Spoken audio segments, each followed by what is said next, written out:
right, we're all familiar with Solar Assistant.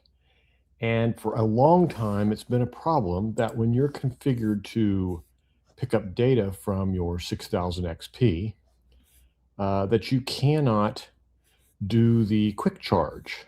Well, they have made an upgrade, this latest version. Now, keep in mind, you do have to be on the beta program, and the version that became active on 429, and it may have been a little earlier than that, but I confirmed it on 429 beta version, that now when you go to the power screen, you have this option at the top with a drop down, and you can specify that you want it to go do a quick charge and for how long.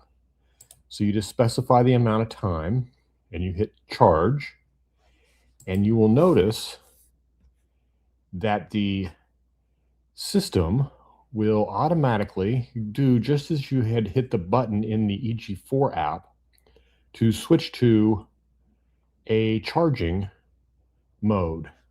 The grid will come on and it will immediately start charging the battery at full power.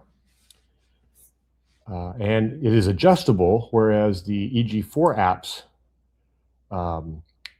setting is a 60-minute timer. This one you can set to anything that you want. Hope that helps. You guys have a great day. Make sure you like and subscribe. We'll see you in the next video.